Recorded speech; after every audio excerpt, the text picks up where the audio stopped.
Hello friends, எல்லாருக்கும் வணக்கம்.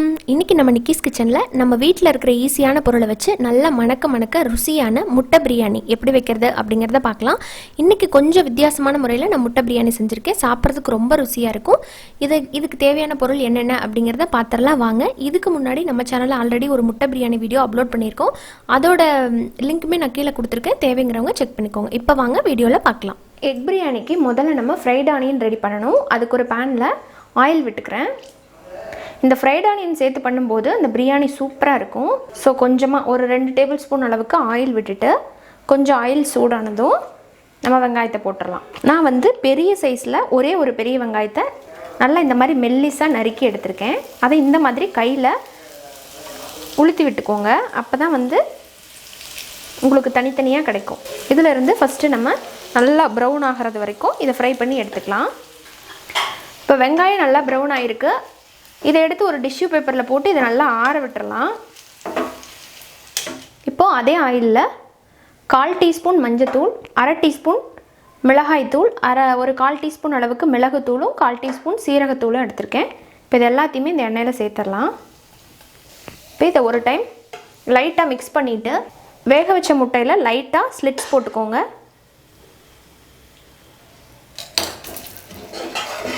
நான் வந்து 3 முட்டை சேர்க்க போகிறேன். முட்டைகள் எல்லாத்தையும் சேர்த்துட்டு இது நல்லா டோஸ்ட் பண்ணி எடுத்துக்கலாம்.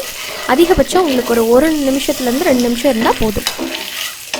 இப்போ இந்த மசாலாவோட முட்டை டோஸ்ட் ஆனதும் வெளியே எடுத்துடலாம். இப்போ இந்த டைமில் ஒரு 2 முட்டையை ஒரு பவுலில் உடச்சி ஊற்றிக்கோங்க. இப்போ உடச்சி ஊற்றிட்டு இதில் தேவையான அளவுக்கு உப்பு, இந்த முட்டைக்கு மட்டும் தேவையான அளவுக்கு உப்பு, அப்புறமா ஒரு 1/4 டீஸ்பூன்லேருந்து 1/2 டீஸ்பூன் வரைக்கும் பெப்பர் சேர்த்து இதை நல்லா மிக்ஸ் பண்ணி வச்சுக்கலாம். இப்போ அடுத்ததாக இதே ஆயிலில் நம்ம மிக்ஸ் பண்ணி வச்சோம் இல்லைங்களா முட்டை, அதை ஊற்றிக்கிறேன். இப்போ இந்த மாதிரி ஓரளவு குக் ஆனதுக்கப்புறமா இதை லைட்டாக கிளறி விட்டுக்கலாம். கொஞ்சம் பெரிய பெரிய பீஸாக கிடைக்கும் நமக்கு. இந்த மசாலா எல்லாமே உள்ளே இறங்கிடும். இதை வந்து பிரியாணிக்குள்ளே போடும்போது நல்லா வாசமாக இருக்கும். இந்த முட்டையோட ஃபுல் ஃப்ளேவரும் அந்த பிரியாணியில் இறங்கி நல்லாயிருக்கும். அவ்வளோதான். இப்போ இது ரெடியாக இருக்குது.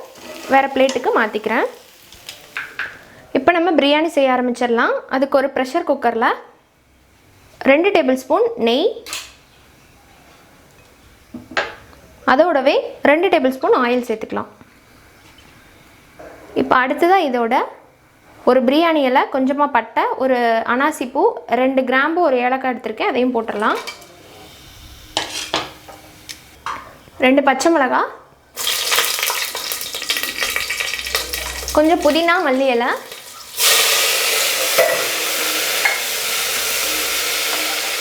நீளவாக்கில் கட் பண்ண மீடியம் சைஸில் 2 பெரிய வெங்காயத்தையும் சேர்த்துடலாம். சேர்த்துட்டு இது நல்லா ப்ரௌன் ஆகிறது வரைக்கும் வெயிட் பண்ணலாம். ஸோ இப்போ பாருங்கள், வெங்காயம் வந்து நல்லா ப்ரௌன் ஆகிருக்கு. இப்போ இந்த டைமில் 1 டேபிள் ஸ்பூன் அளவுக்கு இஞ்சி பூண்டு விழுது சேர்த்துக்கலாம்.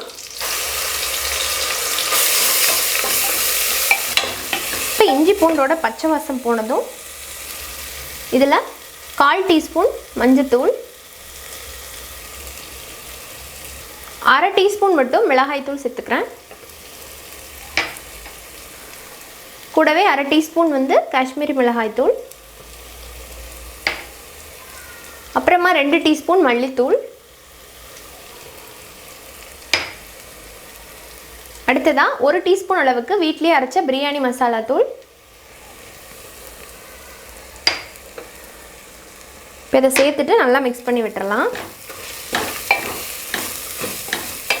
ஒரு தடவை கலந்துட்டு உடனே தக்காளி சேர்த்துக்கலாம். மீடியம் சைஸில் 2 தக்காளியை நீல வாக்கில் கட் பண்ணி போட்டுக்கலாம். இப்போ தக்காளி ஓரளவுக்கு மசிஞ்சதும் இதில் ஒரு 1/4 கப் தயிர் சேர்த்து மிக்ஸ் பண்ணி விட்டுடலாம். இது பண்ணதுக்கப்புறமா இதில் நம்ம தண்ணி சேர்த்துடலாம். நான் இன்றைக்கி 1 கப் ரைஸ் எடுத்திருக்கேன், அதனால் 1.5 கப் தண்ணி சேர்க்குறேன் பாஸ்மதி ரைஸுக்கு.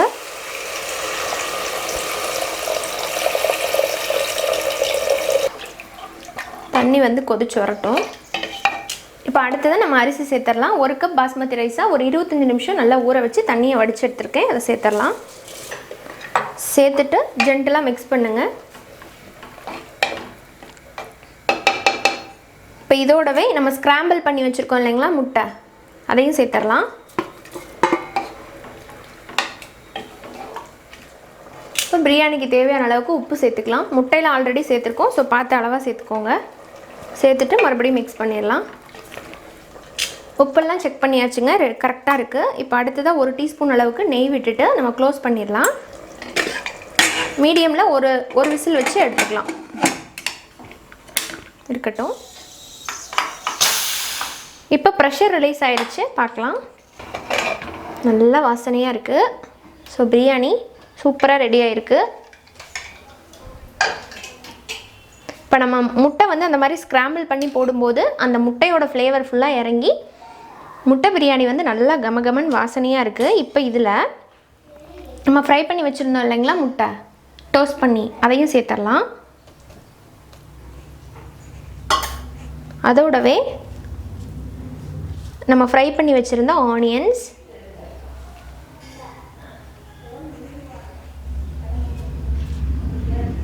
நெய்யில் முந்திரியை வந்து வறுத்து சேர்த்துக்கலாம். இந்த நெய்யோடவே அப்படியே சேர்த்துக்கோங்க, நல்லாயிருக்கும். கொஞ்சமாக போல் கட் பண்ண மல்லி இலை, இது எல்லாத்தையுமே சேர்த்துட்டு இப்போ நல்லா மிக்ஸ் பண்ண போதும்.